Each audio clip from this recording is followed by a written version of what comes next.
You're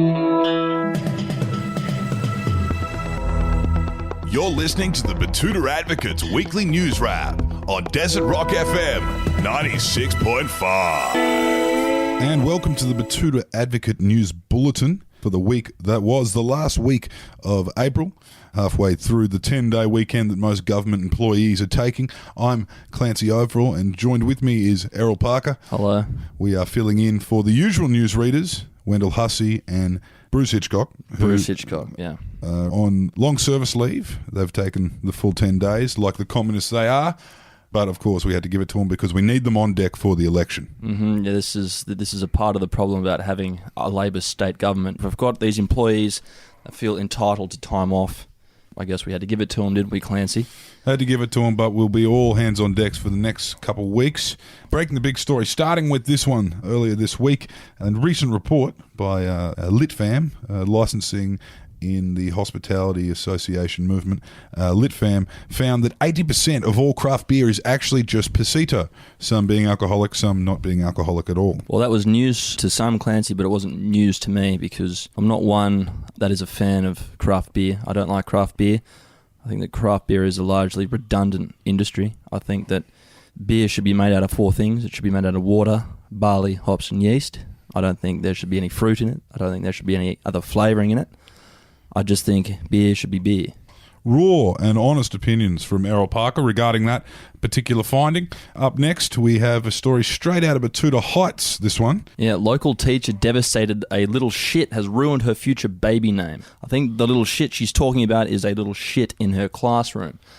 Yes, I know, as my beautiful wife Odette is a school teacher, we had our eye on a couple of baby names. One was ruined, little Wolfgang. She had a Wolfgang in her class, which turned out to be a little bit of a cunt. But you never know. There's plenty of other good ones. We've thought about Odin. If it's a boy, It's a strong name to be named after your mother. You know, we are a very progressive couple. Yep. And we think that Odin is quite gender neutral. And of course, would take her last name as well in this modern relationship you are in, Odette and Odin Ibrahim. That would be, it's quite a name for a young man. As for this particular story, Finn was the name ruined by the local Betoota Heights primary schooler. That is a real shame. I actually know the kid in question, Finn Hennigan. His father is a downright degenerate. We used to play football together. Yeah, I'm not surprised that the kids turned out that way. Moving on, the Easter long weekend that just was, a story broke out of the Betoota Grove area. That was a family lunch. Pauses to hear single childless freak try and justify their lifestyle. Of course, we've all been there, haven't we, Clancy? I mean, just a few short years ago, you were a middle-aged man, a bachelor, and then a couple of trips over to the Philippines, and then you've come back and you're a changed man. You're married up, and I guess the questions have stopped, Clancy. Well, definitely. Many questions were answered. Turns out I wasn't firing blanks, despite the fact that I was putting in a lot of work throughout the Western Queensland Channel Country. It never came to be, but actually, yes, we are a very, very happy family. You know, Barnaby Joyce has set the tone. I am what they would consider a young dad in this day and age. Anyway, moving on. What's next? Speaking of existential crises, this one's comes straight out of Betoota Heights once again. A local 25-year-old has an existential crisis after learning Rachel was the same age in Friends. Well, guess what, Clancy? Friends was a fictional television show, so I think that young lady can rest assured that she can't compare herself to the great yardstick that is Rachel from Friends. I think she's got to look more at herself and think that, you know, maybe she's achieved a lot for someone of her age and of her ilk. Yes. Late 90s, early 2000s, you probably could afford an apartment of that size in New York City and that iconic haircut that Jennifer Aniston made famous in her role as Rachel. But, you know, young women in Australia, young men in Australia aren't blessed with the same kind of metropolitan living, affordable metropolitan living, particularly out here in Betoota with the rental market just absolutely out of control over the last few years. But, you know, the times have changed. And as I said, 45, I'm now a young father by today's standards. Well, you've actually taken a bit of a leaf out of Rachel's book with your new hairdo, Clancy. So you've got your your frosted tips. I think that's what the kids call them these days, don't they? Yes, no, that was actually just lemon juice, so no, don't worry about that. That's not really relevant to the programming at all. Just a bit of lemon juice out in the sun, working on the lawn. All right, from one mood swing to another. Let's move on, Clancy. What's next? Local apprentice says mood swings and bloating will be all worth it come festival season. When is festival season, Clancy? I believe it begins after the wet months of September. Of course, the entire music festival industry has changed a lot of late.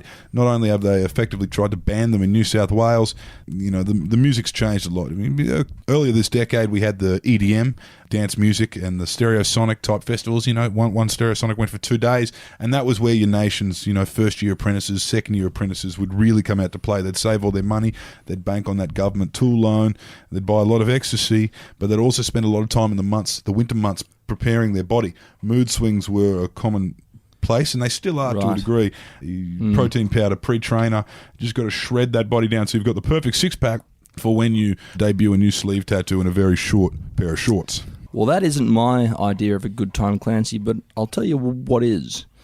I want to get probably half a pound of the stickiest bikey hydroponic pot that I can get my hands on and go to Blues Fest and probably try to green out during Bob Dylan in his current state of decomposition. I think that's got me written all over it. It sounds like a good time, but it also sounds like someone who's never seen Tiesto live. And I can tell you, you can forget Sunday service, you can forget church until you've seen Tiesto live. You really haven't lived. And I do remember I was one of these men once. I, of course, wasn't an apprentice, but I was a cadet journalist, and I was quite involved in the EDM, Australian dance music as well, ADM scene. But, that's neither here nor there. As I said, I'm a young father. And moving on to the final story, what was that one, Errol? The headline I'm reading at the moment is, Local woman straps in for a fight after first line of email reads, as per my previous email. Yes, very, very common place. What would you call that? Passive-aggressive email etiquette? I would just call it being mildly catty. Catty? Others would argue that it's called being based. Being based. Being based. What does being based mean? It means being in your purest form. I'm not here to fuck around. As per my previous email, Jennifer. As per my previous email, Gregory. We've seen it in our office as well, particularly around this time of the year, a lot of people taking it easy. The people who did decide to come into work, doing a bit of piss farting around. So I do understand the sentiment from both sides, actually, in this particular article. Hopefully we'll have everyone back on deck next week, and you won't have to hear from us. I wouldn't fucking count on it, Clancy. I mean, there's just the amount of piss taking that's been happening here at the Advocate has really sent a chill down my spine. I mean, of all the newspapers I've worked at in my life, I think that this is the most rubber band powered operation I've ever been party to. More so than ABC Newsroom, would you say? Way worse than the ABC Newsroom. I mean this in the nicest possible way, but the ABC's fucking useless.